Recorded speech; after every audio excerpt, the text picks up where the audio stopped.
les titres. Étalon d'or de Nyenenga 2025, Katanga de Dani Kouyaté a été projeté devant le Premier ministre.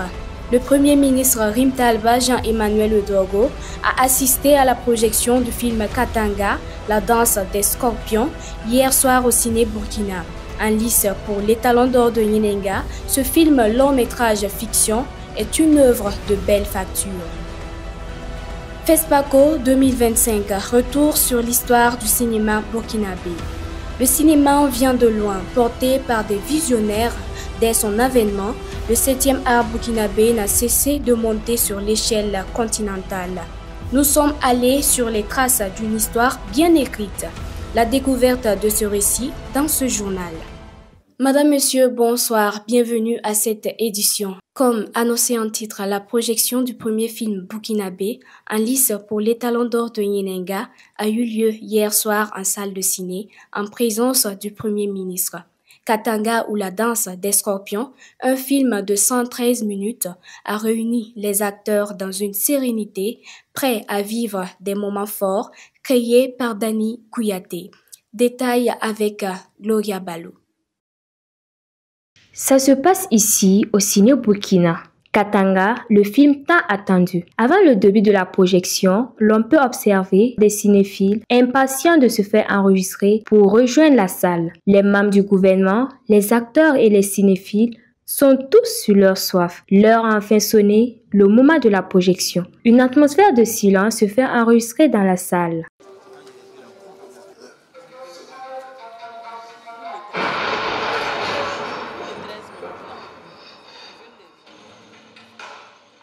Sous l'ombre des projecteurs, le Premier ministre ainsi que certains membres de son gouvernement ont apprécié chaque instant de ce film. Ce film était véritablement un film très profond que nous avons suivi, qui nous plonge dans l'intrigue du pouvoir, mais qui finit également sur une bonne note. Donc je pense que c'est vraiment un très beau film que nous avons suivi. C'est inviter vraiment tous les cinéphiles et tous les citoyens qui ont l'occasion de voir le film, de ne pas hésiter un seul instant, parce que véritablement c'est un chef-d'œuvre. Primé 2 fois lors de la 19e édition du FESPACO, avec son documentaire sur l'identité de Joseph Kizerbo et un long-métrage avec pour titre Ouaga Saga, Dani Kouyaté se projette à cette 29e édition pour le Nyenenga d'or 2025. 56 ans après sa création, une nouvelle étoile brille sur le Festival panafricain du cinéma et de la télévision de Ouagadougou, la Semaine de la critique. Une initiative qui offre aux professionnels des médias et du cinéma un espace dédié à l'analyse et à l'évaluation des productions africaines. Bien plus qu'un simple exercice d'appréciation, la critique cinématographique se positionne comme un levier essentiel pour la professionnalisation et la valorisation du 7e art sur le continent. Entre ambition, enjeux et défis à relever, Faridatou Belem nous propose une analyse. Je déclare officiellement ouverte la première édition de la Semaine de la critique au FESPACO 2025. Une initiative majeure au FESPACO 2025, la Semaine de la critique. Cette initiative s'inscrit dans la continuité des aspirations de Clément Tabsoba, l'un des pionniers de la critique cinématographique en Afrique, qui rêvait d'un cinéma africain reconnu à l'échelle mondiale. Chaque année, le continent produit plus de 5000 films et la création de cette semaine dédiée à la critique représente une avancée majeure pour structurer et professionnaliser davantage le secteur. La critique cinématographique joue un rôle fondamental dans l'évolution du 7e art. Elle ne se limite pas à un simple jugement des œuvres, mais participe à la valorisation des productions locales, à l'éducation du public et à l'amélioration de la qualité des films. Une analyse approfondie permet de mieux cerner les forces et faiblesses des productions, tout en offrant aux cinéastes un retour constructif sur leur travail.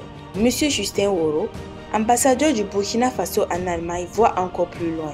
Selon lui, l'idée serait d'organiser une session par an et d'intégrer la critique cinématographique dans les programmes scolaires. Une telle initiative permettrait de préparer la relève et de développer une génération de critiques aguerris, capables d'accompagner l'essor du cinéma burkinabé.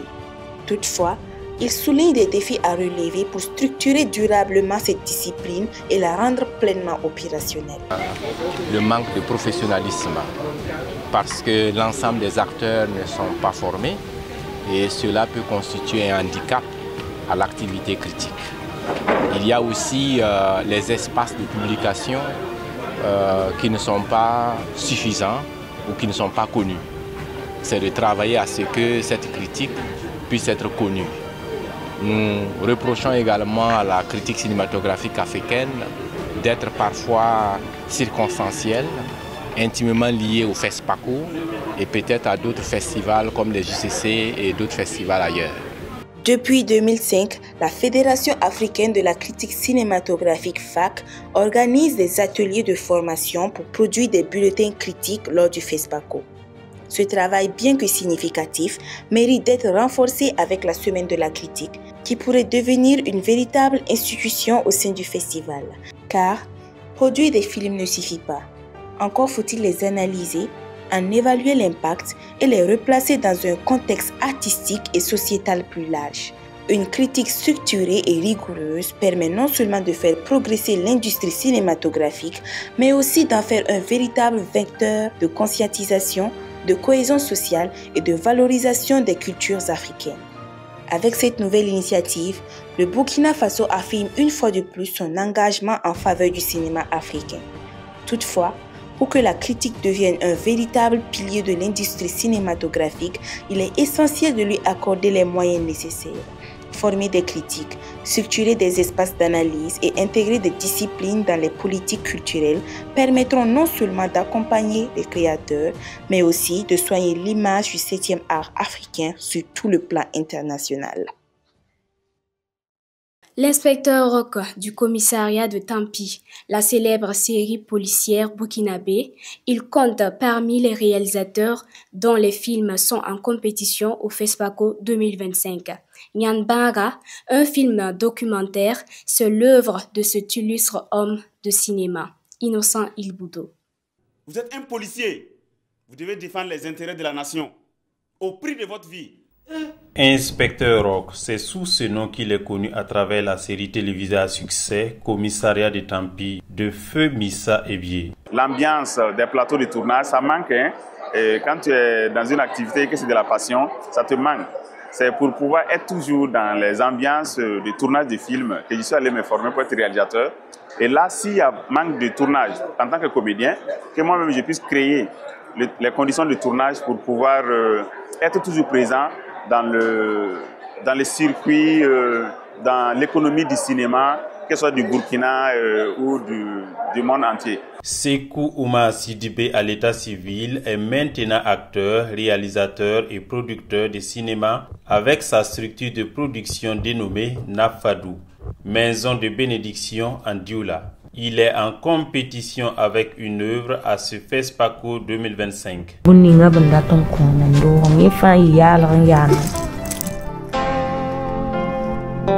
Un documentaire de 73 minutes avec Nyan Banga, l'inspecteur Rock espère repartir avec une récompense, pourquoi pas la première récompense de la catégorie Burkina Film. Reconnu comme l'un des plus dynamiques du continent africain, le cinéma burkinabé s'est construit grâce à des pionniers visionnaires. De Mamadou Gimkola à Apolline Traoré, retour sur les temps forts d'une œuvre pionnière constamment tiraillée entre besoin de tradition et nécessité de modernité. Sous Francine Ouattara.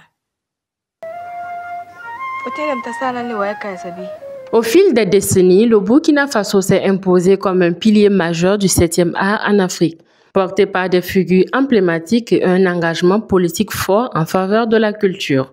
Dans les années 1970, des pionniers comme Mamadou Djimkola et René Bernard Yoni ont jeté les bases du cinéma national en capturant les réalités sociales et culturelles du pays. Les œuvres ont ancré le cinéma burkinabé dans le quotidien et la tradition locale. Les années 1980 et 1990 ont marqué l'essor de réalisateurs majeurs tels que Gaston Kaboré, Idrissa Ouedraogo et Pierre Yamiro. Ces cinéastes, à la fois témoins et narrateurs de leur époque, ont propulsé le cinéma burkinabé sur les scènes internationales. Gaston Kaboré avec Wayne Kouni en 1980 a su allier modernité et tradition, tandis que Idrissa Ouedraogo a fait rayonner le Burkina Faso en remportant le prix des festivals de Cannes en 1990 avec Tilagne, un chef-d'œuvre explorant les tensions entre coutumes autoritaires et individualisme libertaire. Pierre Yamioro, quant à lui, s'est illustré par des films engagés abordant des thématiques sociales sensibles. Le sort du cinéma burkinabé ne repose pas uniquement sur le talent de ces cinéastes. Il a été soutenu par une volonté politique affirmée, notamment à travers la création d'institutions comme l'Institut africain d'éducation cinématographique, INAFAC, qui a formé plusieurs générations de cinéastes et contribué à la professionnalisation du secteur. Depuis les années 2000, une nouvelle vague de réalisateurs perpétue cet héritage tout en renouvelant les thématiques et les formes narratives. Ces cinéastes comme Sékou Traoré, Dani Kouyaté et Apolline Traoré portent un regard contemporain sur les réalités africaines, explorant des récits plus diversifiés. Apolline Traoré s'est particulièrement illustrée en 2023 en remportant l'étalon d'argent au FESPACO avec Sira, un film puissant sur la résilience face à l'extrémisme. Aujourd'hui, le cinéma burkinabé demeure un acteur incontournable du paysage cinématographique africain. Ancré par son histoire, nourri par de nouveaux talents, il continue de refléter les dynamiques sociales tout en s'adaptant aux défis contemporains. Une capacité d'innovation et de résilience qui fait de ce cinéma un patrimoine vivant entre mémoire collective et miroir de transformation en cours. Madame, Monsieur, c'est la fin de cette édition. Merci à vous de l'avoir suivi et à très bientôt sur les racines de l'action.